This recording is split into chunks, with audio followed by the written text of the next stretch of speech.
Hello students, today we will start wave optics numerical part 3. Right, last 2 video में हमने 12 numerical कर लिए थे. अब हम चलते हैं न्यूमेरिकल नंबर 13. न्यूमेरिकल नंबर 13 में रीड कीजिए. You have learn in the text how the Huygens principle leads to law of reflection and refraction. Use the same principle to deduce that directly that a point object placed in front of a plane mirror produce a virtual image whose distance from the mirror is equal to the object distance from the mirror. ये कह रहा है कि आपने ये Huygens principal में सीखा है कि law of reflection and refraction.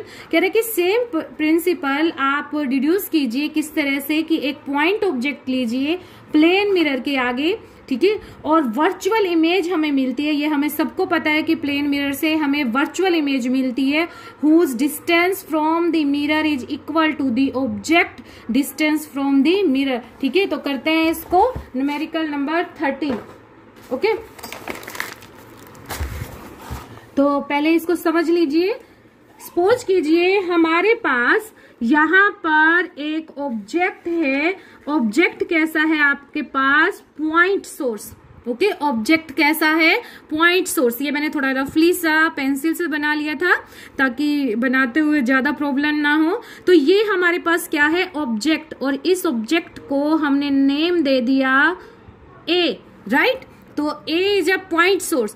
अब ये जो पॉइंट सोर्स है या पॉइंट ऑब्जेक्ट है, अब लाइट आपकी मिरर पर यहां से आएगी, ए पॉइंट से आएगी. ठीक है, तो ये जो पॉइंट ऑब्जेक्ट है ये एक तरह से लाइट सोर्स का काम करेगा. किसका काम करेगा? लाइट सोर्स का. और पॉइंट सोर्स से हमें पता है कि किस तरह का वेव फ्रंट बनता है? Spherical wave front. तो बनाओ यहां से स्फेरिकल वेव फ्रंट. तो ये आपका बना स्फेरिकल वेव फ्रंट.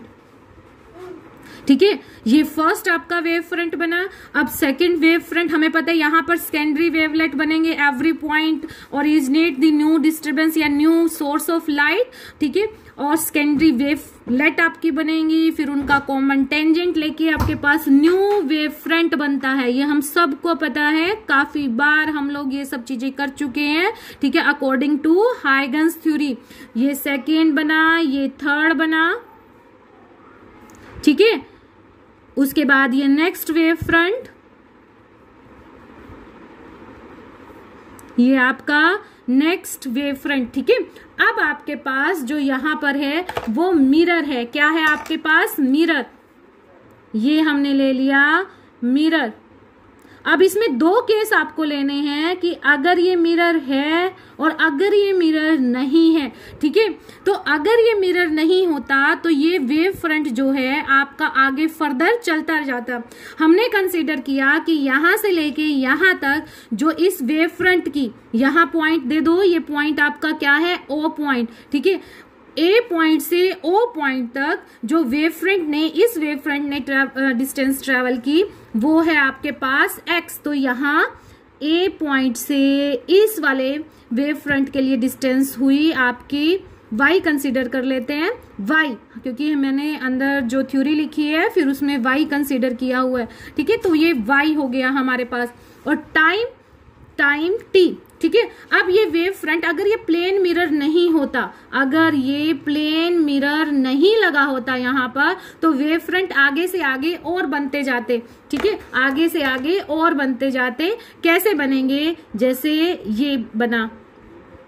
ठीक है, फिर फर्दर एंड सो ऑन. लेकिन इस पॉइंट पर जब ये वेव फ्रंट आपका आया तो इसकी क्या बन जाएगी? रिफ्लेक्शन से एक अनदर वेव फ्रंट आपका इसी तरफ आएगा. ठीक है, तो जिसको हम रिप्रेजेंट, क्योंकि ड्यू टू द रिफ्लेक्शन क्या होता है? In the same region. हाँ, वो हमें सबको पता है कि प्लेन मिरर में वर्चुअल होता है. तो वो कैसे वर्चुअल होता है? Behind the mirror. यही हमें प्रूव करना है. ठीक है, तो यहाँ इस पॉइंट से रिफ्लेक्शन जब हुआ तो हमारे पास ये वेव फ्रंट आया. ठीक है, तो फिर इसी तरह से सेम सेकंड रिफ्लेक्टेड. ठीक है, इसी तरह से same third and so on. ठीक है, तो ये वाला जो आपके पास वेव फ्रंट है, रिफ्लेक्टेड वेव फ्रंट, ये कहां बना? जहां आपका ऑब्जेक्ट था. राइट। और अगर ये आपके पास प्लेन मिरर नहीं होता तो आपके पास ये फर्दर, मैं कब बात कर रही हूँ, जब प्लेन मिरर नहीं होता तो ये जो वेव फ्रंट है ये आगे फिर से चलते जाते आपके और बनते रहते, ठीक है, इस तरह से। अब हमने फर्दर आगे कंसीडर कर लिया कि after the time T, after the time T आपके पास जो न्यू वेव फ्रंट बना है वो ये है, तो ये भी आपका पॉइंट ओ से कितनी डिस्टेंस पर होगा, जितनी डिस्टेंस पे ये था, क्योंकि ये वाला वेव फ्रंट भी कितनी डिस्टेंस पे बना था, y, और कितने टाइम पर बना था, t टाइम पर। तो फर्दर अगर हम t टाइम लें यहां से यहां तक, ठीक है, यहां से लेके यहां तक t टाइम अगर मैं लेती हूं, ठीक है, तो यहां पर आपके पास ये वाला वेव फ्रंट आया जो कि इस O पॉइंट से सेम डिस्टेंस y पर बना, राइट, ठीक है। तो यहां पर हमारे पास पॉइंट आ गया A डैश, कौन सा पॉइंट आया, A डैश। अब जब हम यहां से ऑब्जर्व करते हैं तो हमें लगता है कि जो ये वेव फ्रंट है ये कहां से आ रहे हैं, they come appear from the A dash point, वो कहां से हमें अपीयर आ रहे हैं, from the A dash point से। तो हमें इमेज कहाँ मिलेगी, A डैश पॉइंट पर, ठीक है। तो ये मैंने इमेज बना दी है A डैश पॉइंट पर, ठीक है। तो by the plane mirror we got the virtual image behind the mirror at the same distance as the object in front of the plane mirror, जितनी डिस्टेंस पर आपका ऑब्जेक्ट मिरर के सामने है उसके बिल्कुल बिहाइंड में हमें इमेज मिल जाती है, ठीक है, और जो कि वर्चुअल होगी, ठीक है, इरेक्ट होगी। So it is seen that OA equal to OA dash and virtual image is formed at the distance equal to the distance of the object from the mirror. अब ये जो मैंने थ्योरी लिखी हुई है आप नोट डाउन भी कर सकते हो, इसमें मैंने यही सारी चीजें लिखी हैं, आप पढ़ सकते हो इसको पॉज करके। सो ये था आपका question number 15, okay, question number 15।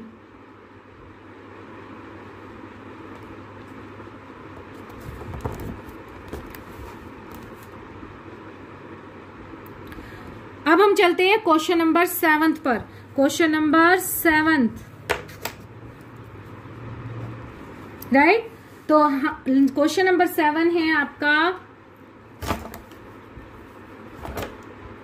let us list some of the factor which could possibly influence the speed of wave propagation, nature of source, direction of propagation, motion of source or the observer, wavelength, intensity of the wave, on which these factor if any does affected या depend। सबसे पहला इसने पूछा है कि speed of light in vacuum in factors पर depend करती है।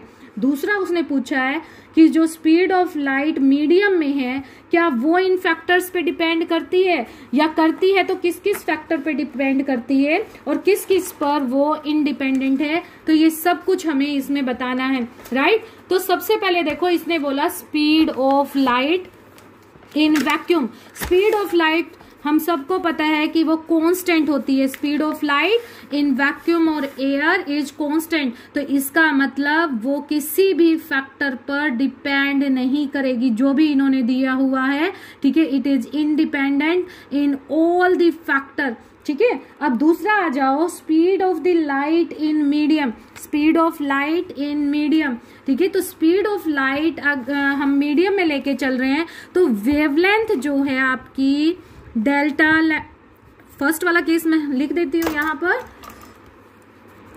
पहले, light is independent on given factor. ये आपका क्वेश्चन नंबर है 14, question number 14, okay. Light is independent on given factor in vacuum, vacuum में इंडिपेंडेंट होती है, राइट, इन वैक्यूम। अब हमारे पास है सेकेंड, इन द मीडियम। अब देखो जब हमारे पास कोई मीडियम होता है तो मीडियम में जब लाइट आपकी पास करती है तो लैम्डा आपकी चेंज हो जाती है लैम्डा डैश, और such that lambda dash equal to lambda divide by में एन। एन क्या है? Refractive index. एन क्या है? रिफ्रैक्टिव इंडेक्स, ठीक है। और ये क्या है? Wavelength in air, in air, ठीक है। और ये क्या है? In medium, wavelength in medium, ठीक है।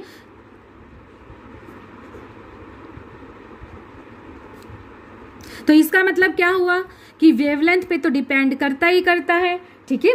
तो सेकंड आ जाओ। सेकंड फैक्टर उसने बोला कि डायरेक्शन ऑफ प्रोपेगेशन, तो इस पर डिपेंड करती है। Second propagation, direction of propagation, तो डायरेक्शन ऑफ प्रोपेगेशन पर डिपेंड नहीं करती।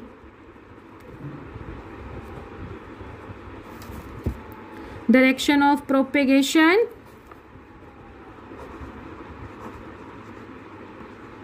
तो इस पर डिपेंड नहीं करती। थर्ड फैक्टर इन्होंने बोला है motion of the source with respect to medium, ठीक है। मोशन ऑफ द सोर्स तो इंडिपेंडेंट, तो यहां लिखेंगे motion of the source, motion of the source relative to the medium, relative to medium, क्या इस पे डिपेंड करती है? आप खुद सोचो कि सोर्स अगर मूव कर रहा है तो क्या स्पीड ऑफ लाइट इस पर डिपेंड करेगी? No, it will not depend on it, तो इस पर डिपेंड नहीं करेगी। नेचर ऑफ सोर्स, ठीक है। नेचर ऑफ सोर्स देखो, क्या नेचर ऑफ सोर्स पर डिपेंड करेगी? बिल्कुल भी नहीं। नेचर ऑफ सोर्स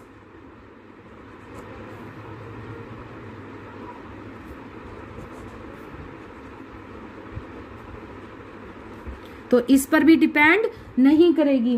नेक्स्ट है आपका motion of observer, motion of observer, ठीक है। तो इस पर डिपेंड करेगी रिलेटिव टू द मीडियम, तो मोशन ऑफ ऑब्जर्वर